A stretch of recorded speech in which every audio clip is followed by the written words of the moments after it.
Ok, solo dos me han solicitado mantener las cámaras apagadas y tengo más de 8 personas sin cámara. ¿Me hacen el favor?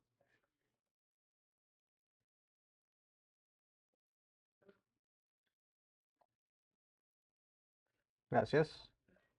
Ok, si ustedes observan ahorita, al index de ayer le acabo de agregar el diseño que acabamos de hacer hoy para la parte de portales web 2. Esto es para mostrarles lo fácil que es utilizar PHP en plantillas ya existentes de HTML y solo agregar las partes que ocupamos que tienen que ser dinámicas y recibir la información a donde se debe de recibir. Diga, Ronnie. Sí, sí. Ok, entonces solo voy a ver dónde está ahorita configurado mi... Diga,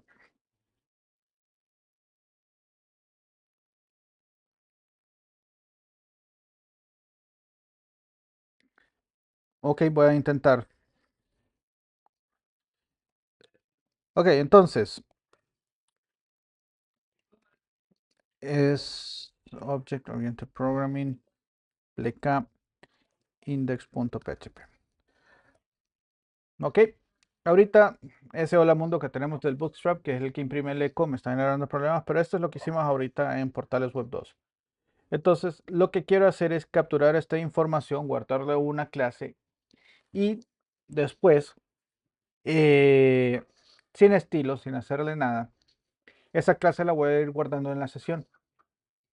Y en la parte de aquí arriba lo que voy a ir agregando es simplemente cuántos contactos o cuántos mensajes nosotros tenemos guardados en la sesión.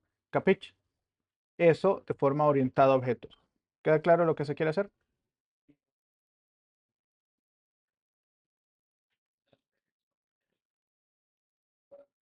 Ok. Entonces, primero vamos a quitar esto de acá. El autoload sí lo vamos a dejar. Y vamos a empezar en este source ya a definir ciertos elementos. Entonces, esto está dentro de un dominio llamado contactos. ¿Ok? ¿Qué es lo que estoy hablando de dominio? Simplemente va a ser el namespace. Entonces voy a crear un nuevo archivo que lo voy a llamar contacto.php y ese va a ser mi objeto de datos. Voy a cerrar ahorita el index por los momentos, el composer solo dejo contacto.php. Se puede ver bien la pantalla, ¿verdad? Ok, entonces, como nosotros dentro de Source creamos una carpeta llamado contactos, yo tengo que ponerle un namespace y este namespace es única opp pleca el nombre de la carpeta, contactos. Tiene que ser exactamente el mismo nombre de la carpeta, si no, no va a funcionar. ¿Por qué? Porque tenemos la versión PSR4 del autoloading. ¿Capicho? Ok, ahora voy a crear la clase que va a mantener nuestros métodos y la vamos a llamar contacto, igual que el archivo, nada más que así no es PHP. Y aquí vamos a empezar a definir ya ciertos elementos que vienen de las clases. Primero yo defino atributos privados, después establezco métodos para poderlo actualizar y constructores. Eso es lo que queremos hacer en este momento. Si yo dejo contacto así como está, sin un constructor predefinido, PHP va a entender que va a usar un constructor predeterminado. Si existe un constructor, no hace más nada que reservar el espacio de memoria y un puntero hacia la instancia de esta clase. Eso es todo lo que hace el constructor por defecto. Pero aquí vamos a crear elementos privados. Vamos a poner nombre y le vamos a poner tipo string. Perdón, es al revés. Private string y el nombre. Ok.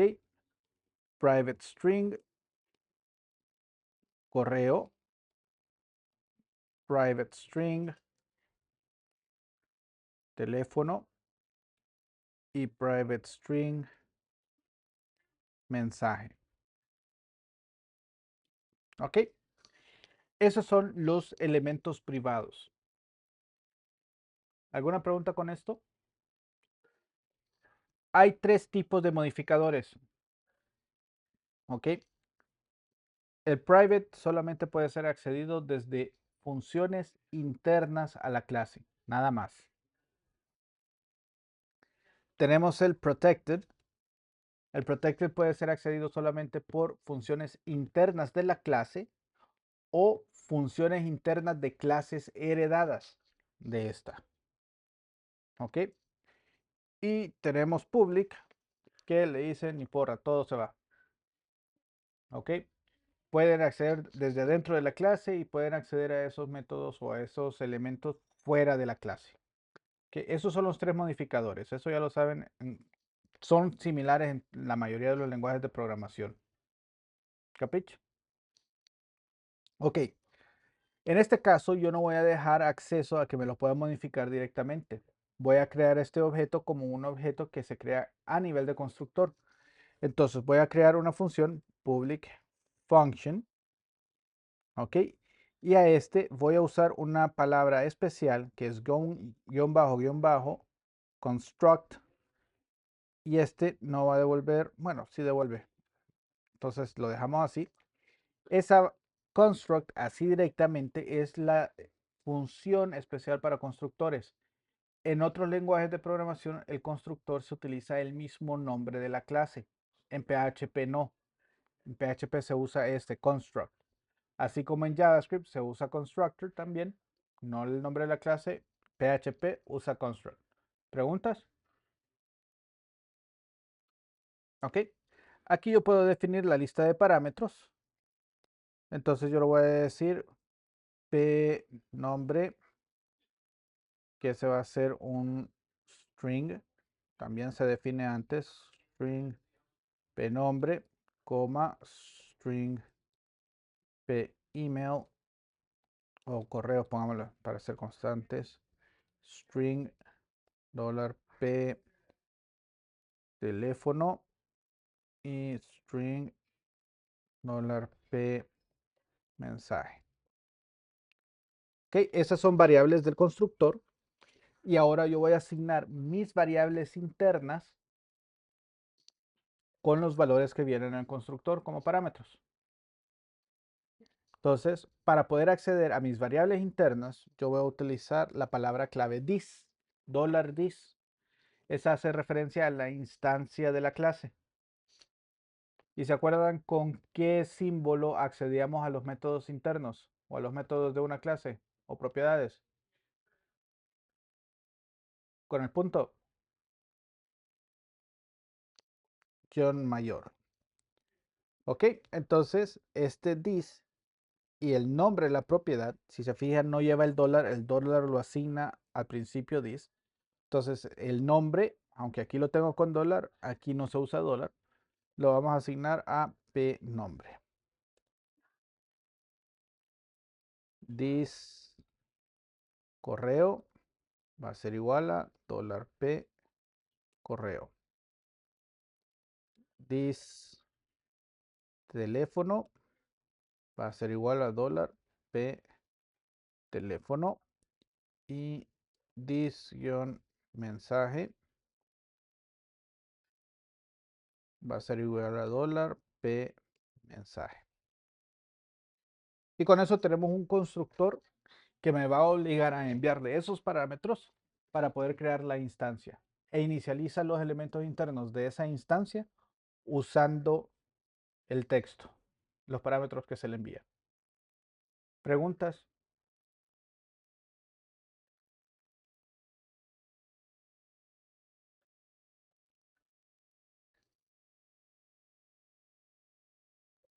Para los protected, sí. Para los protected, sí. Para los públicos, pues ni siquiera no hay necesidad de pasarlo o instanciarlos, pero sería conveniente. Ahora, eso vuelve un objeto peligroso.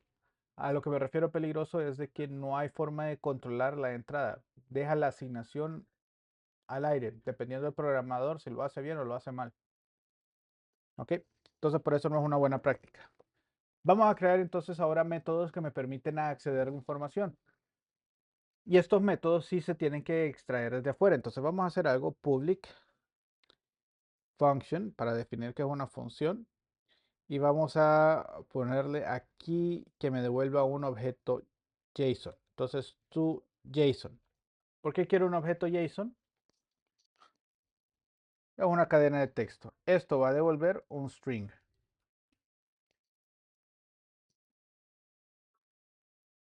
Ahí me está diciendo, no hay nada que me devuelva una cadena de texto. Estamos bien. Entonces, ¿cómo genero un documento JSON o una versión JSON de este objeto? Ok, vengo yo y le digo que voy a hacer lo siguiente. Vamos a crear un arreglo.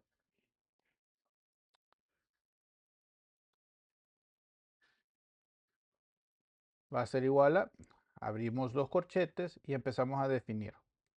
Nombre va a ser igual a,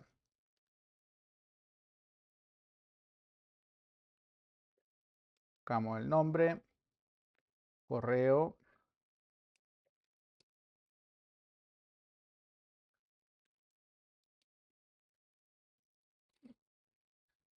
teléfono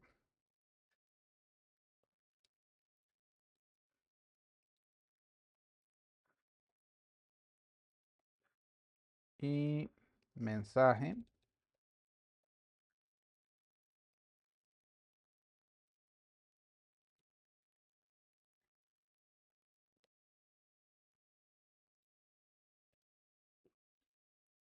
Ok, y vamos a devolver. Hay una función en JavaScript que esta es muy útil, llamado JSON encode, que va a convertir nuestro temporal array JSON en un objeto JSON. Es una cadena de texto que representa un JSON como tal. Pregunta.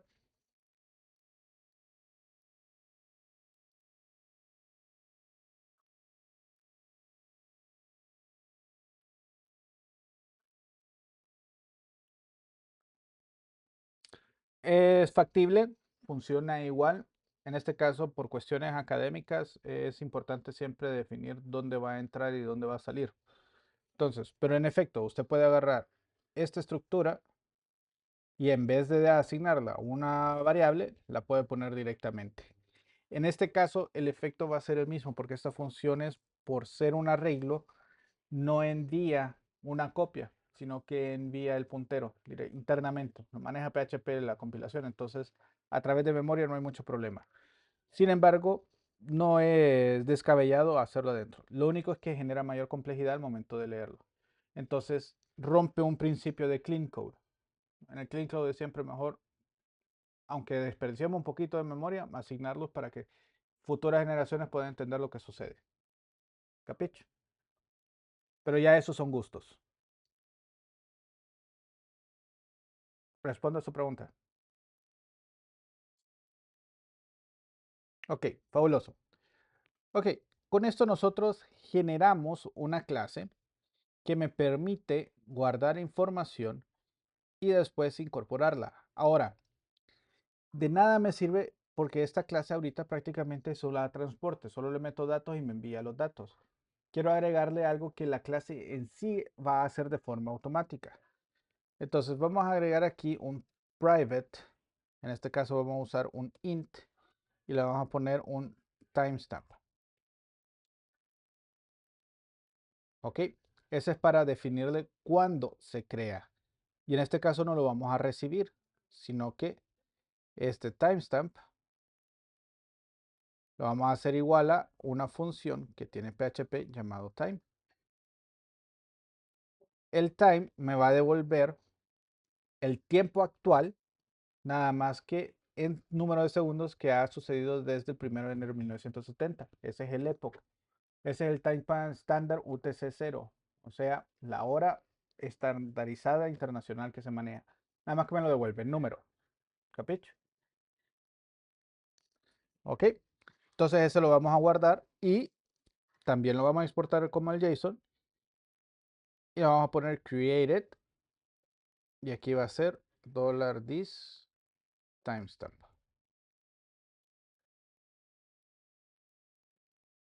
Entonces ahora este atributo en sí ya no depende de un factor externo, sino que es un factor interno, lo maneja de forma interna. ¿Capicho? Ok, vamos a probar esto ahora. Vamos a ir al index.php. Vamos a hacer nuestro buen negocio aquí. Vamos a venir a decir y vamos a definir if isSet.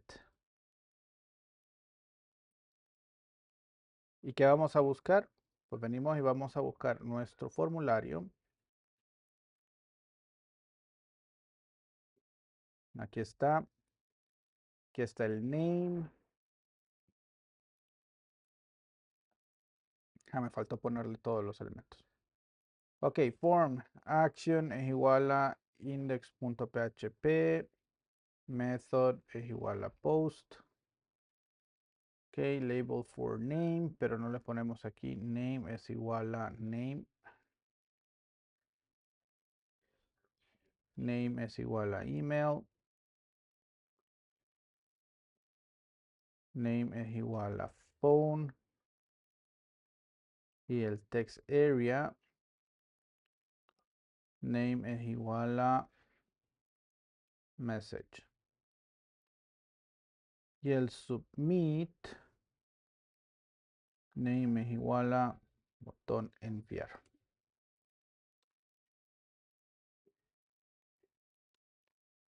Ok, ahí está nuestro formulario ya adecuado para enviar la información a este mismo post. Buscamos que botón enviar esté correcto. Asignamos las variables. Primero les definimos el exterior, name, email, phone, message.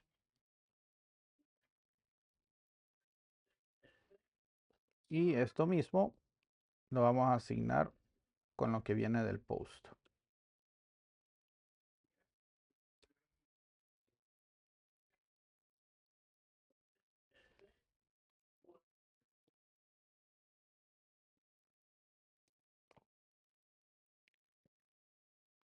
Name,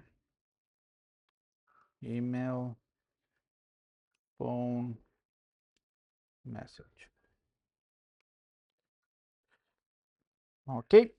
Y para finalizar de arreglarlo aquí, por cualquier cosa ahorita vamos a ponerle directamente el value.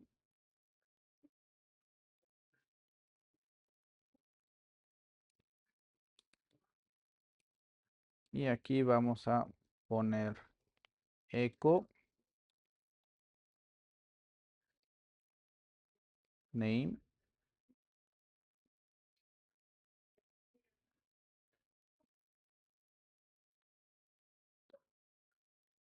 Este sería email. Este sería phone. Y aquí, porque no es value, sino que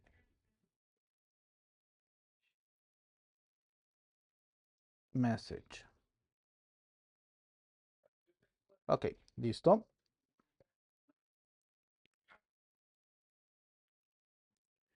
Cargamos. Ahí estamos bien. Ahí está nuestro formulario. Vamos a venir y vamos a probar.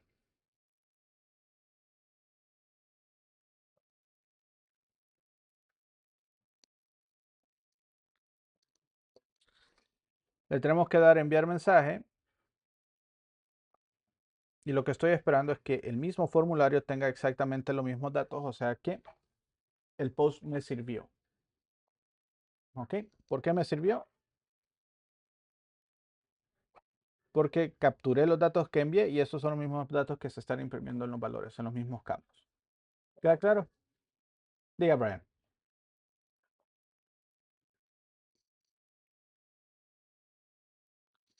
Todavía no he usado la clase. Hasta ahorita solo estoy validando de que el formulario me mande la información y ahora sí ya voy a empezar a construir los datos que vamos a ocupar. ¿Ok?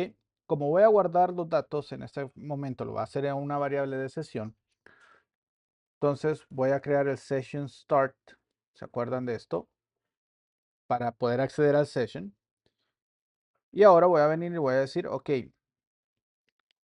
necesito ahora venir y crear un contacto. Le voy a dar new.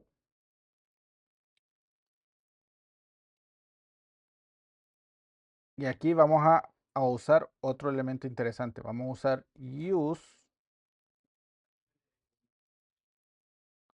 única OOP contactos contacto. Este es como el import. ¿Se acuerdan en Node.js usamos el import para incorporar dependencias externas? El use es el mismo. Ok, use y defino de dónde lo voy a sacar. Entonces vamos a usar new contacto y ahí ya me está diciendo, el mismo IntelliSense me dice, estos son los datos que se ocupan. El nombre, que es name, el correo, que en este caso es email, después sigue el phone y por último el message. Ok, ahí ya lo creé. ¿Hasta ahí vamos bien? Ok, probemos que esto funcione. Vamos a decirle die, o sea que ahí nomás llegue, pero de contacto voy a mandar a que me imprima el toJSON, que es el método que me devuelve una cadena de texto en formato JSON de la información que se guardó. Solo para probar, a venir,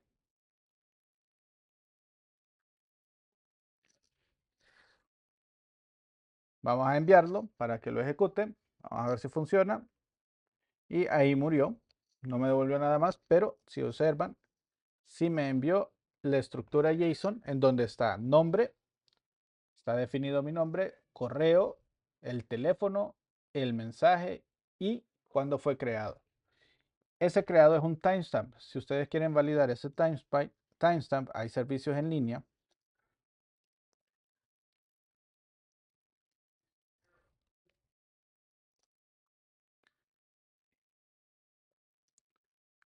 Lo pegan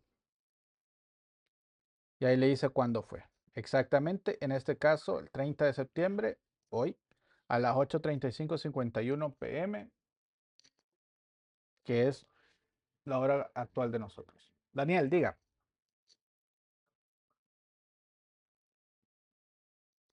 Timestamp es una forma de representar las fechas. Usted no lo vivieron, ¿va? Pero cuando pasamos de siglo, el 99 al 2000, hubo un gran revuelo porque decían de que la mayoría de los equipos iban a fallar, porque los campos de fecha solo tenían cierta capacidad y al sumar esa capacidad que necesitaba los 4 dígitos del año, todo iba a fallar. Sin embargo, alguien vino muy astuto y dio una forma de cómo hacerlo y eso no sucedió. Desde entonces, las fechas son algo que es bien complicado de manejar en los sistemas. A nosotros aquí nos enseñan a usar la fecha, sí, cualquier fecha, ¿ok? Pero no nos dan una introducción o no nos dicen las fechas tienen zonas horarias. Mi fecha aquí en Estados Unidos puede ser diferente, en Inglaterra es otra hora, y eso se debe simplemente por la distribución de tiempos en meridianos, ¿ok? Nosotros, la zona en la que estamos se conoce como el GMT-6, es decir, estamos a una zona horaria a 6 horas menos del meridiano de Greenwich, o sea, a menos de GMT. O sea que la hora universal ahorita, la hora GMT 0, que es la hora de Greenwich, estamos hablando de que ya pertenece al día de mañana. O sea, en Inglaterra, hoy es mañana. ¿Qué cosa más rara va? ¿Sí me explico? Para los ingleses en estos precisos momentos es el 1 de octubre ya. ¿Sí se entiende? Es más, las 2 de la mañana el 1 de octubre. Diga, Richard.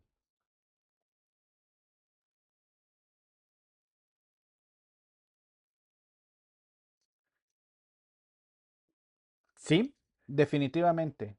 PHP nos brinda funciones para manejar fechas. Mi recomendación siempre es guardar ese timestamp dentro de la base de datos y después mostrarlo usando las propiedades o las funciones de las fechas. Ahora, con PHP no se recomienda tampoco. ¿Por qué? Porque PHP está en un servidor, en una zona horaria. Entonces, ¿qué sucede? El servidor, digamos, está aquí en Honduras, pero la persona que me está visitando es de China. Si yo le mando desde el PHP con formato, con zona horaria de Honduras, el chino me va a ver que está retrasado como 18 horas para él. ¿Sí me explico? Entonces, lo que nosotros hacemos realmente es mandar ese timestamp a nivel de cliente. El nivel de cliente, o sea, le mandamos ese valor y usamos JavaScript. JavaScript yo puedo crear una fecha a partir de ese timestamp y decirle, ok, esta fecha ahora imprimímelo en la zona horaria local de la personaje. Entonces en China va a ver la hora que yo establecí con ese timestamp, pero en el horario de China, en la zona horaria de China. ¿Sí me explico? Por eso es que enviamos el timestamp. Dígame, Brian.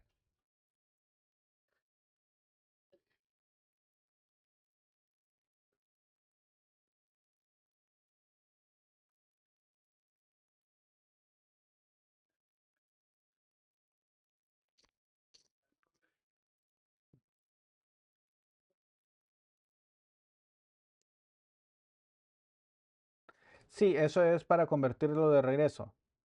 O sea, convierte esa cadena de texto o tal, me la va a convertir en un objeto JSON leíble. ¿Ok? O sea, me va a convertir en un arreglo asociativo. Con ese arreglo asociativo yo puedo venir y decir, ah, ok, vamos a accederlo o vamos a llenar la información a partir de este elemento. ¿Ok? ¿Otra pregunta? ¿No? Listo. Entonces, finalizando la pregunta anterior, mi recomendación es enviar, aunque sea en PHP, siempre el timestamp en zona horaria 0. ¿Ok? Y dejarle a JavaScript la función de crear a partir de ese timestamp la fecha y hacer el formato en zona local. ¿Queda claro? ¿Tiene sentido lo que estoy diciendo? Ok.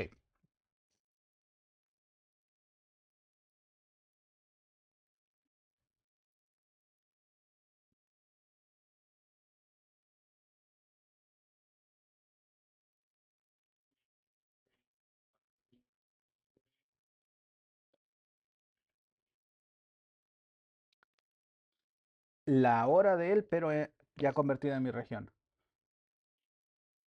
Entonces, pero estamos viendo en sí exactamente la misma hora, pero no el número. O sea, sí. O sea, estamos hablando del mismo punto de tiempo, pero yo lo estoy viendo en mi zona horario y él lo está viendo en su zona horario. Entonces, si en ambos, digamos, queremos sacar la diferencia de fechas al momento actual, desde que se hizo esa transacción, nos va a salir exactamente la misma cantidad de espacio de tiempo. No va a haber diferencia. ¿Sí? Por ejemplo, si yo le digo ahorita, yo quiero ver cuánto ha transcurrido desde que se grabó eso, a mí me va a salir de que ya transcurrieron aproximadamente 4 minutos. A él le va a salir que han transcurrido aproximadamente 4 minutos. Pero a mí me salió de que la hora para mí en la que se registró fue a las 8:40 a las 8:36 pm. O 38, perdón, a las 8:38 pm. Pero a ellos les va a salir de que fue el 1 de octubre, ellos son más 13. O sea, que a ellos les va a salir que va a ser el 1 de octubre a las 4 de la tarde. Pero ha transcurrido para ellos también solamente 4 o 5 minutos. ¿Sí se entiende? Súper. Eso es muy importante para la reportería también, ¿ok? Porque ay, es que el tiempo es bien difícil de manejar. Ese rango de 24 horas en la reportería es bien difícil cuando hay cortes. Por ejemplo, en ciclos de pagos. Yo cobro el ciclo de pago desde el primero hasta el último del mes, ¿ok? Pero en mi zona horaria, si todos mis clientes están en la misma zona horaria, no hay ningún problema. Pero si tengo un cliente ahorita en Francia, me va a decir, hey, ¿por qué me estás cobrando un día más? porque el ciclo de él va a terminar al día siguiente según mi zona horaria y va a empezar un día después también. Entonces, si mi acuerdo de servicio dice de que va a ser al principio, el último de mes, me puede demandar porque le estoy comiendo, en este caso, 8 horas de más por esa diferencia de zona de horario. Entonces, es complicado, hay que saberlo manejar, hay que prestarle atención. Diga, Brian.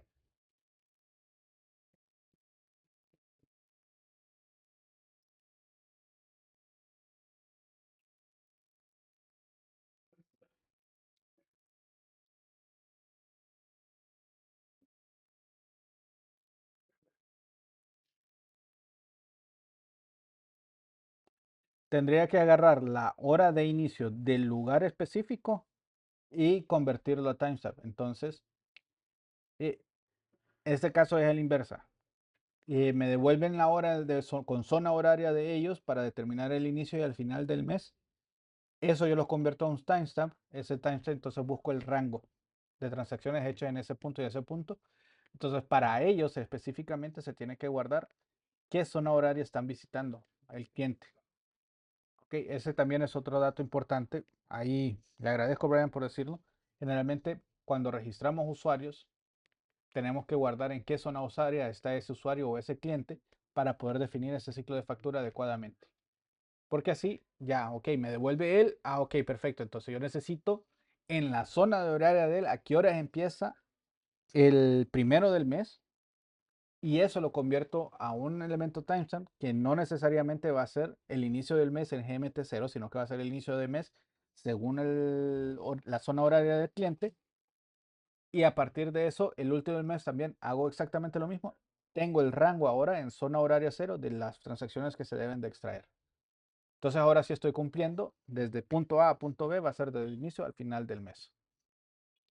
Ok, con esto ahorita pues vamos a usar la sesión para continuar y finalizar esto de ahorita, porque el propósito prácticamente era mostrarles cómo son las clases privadas, cómo hacer el constructor y cómo utilizar métodos públicos para extraer los elementos.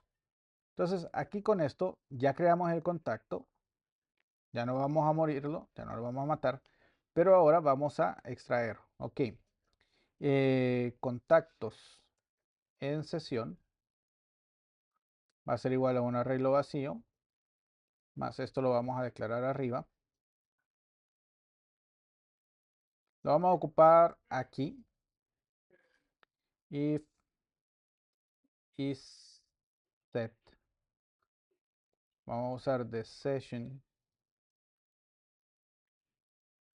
contactos. Vamos a ponerle OOP aquí para no tener conflictos con otro. Si existe, entonces vamos a extraerlo.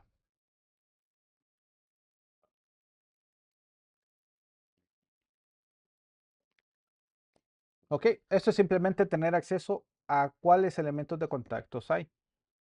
Ok, ¿por qué? ¿Se acuerdan que yo les dije de que íbamos a mostrar y lo vamos a mostrar aquí en el, en la marca?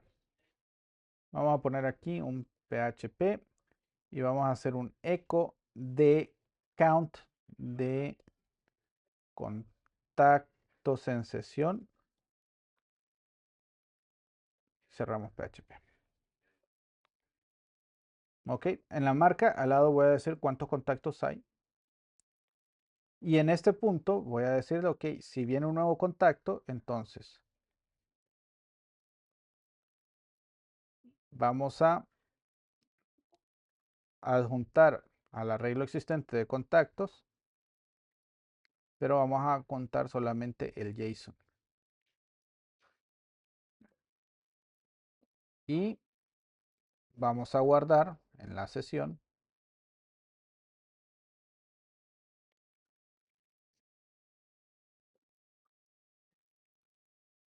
Le vamos a asignar la variable.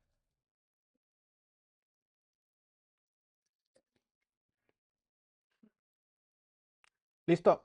¿Preguntas? Vamos a ir viendo. Voy a recargar acá. Si se fijan, mi marca no hay ninguno, no hemos guardado absolutamente ninguno. de los contactos. Vamos a venir, vamos a crear uno.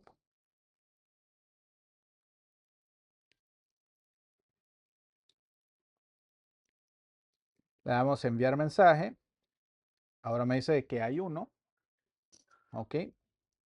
Estos fueron los datos que ya había ingresado. Esto realmente deberíamos mandar un mensaje diciendo contacto realizado. Esto se tiene que ir a otra página. Pero ahorita vamos a dejarlo así. Vamos a ponerle fulanito de tal de Mengano. El correo es un correo arroba micorreo.com. Este es el 1. Y vamos a hacer más formales. Le damos a enviar y ya me agregó el segundo. Ok, lo vuelvo a cargar y quedó, pero lo que quedó fueron objetos JSON, no las clases. Pero con eso yo puedo hacer muchas cosas. Con esto terminamos el día de hoy.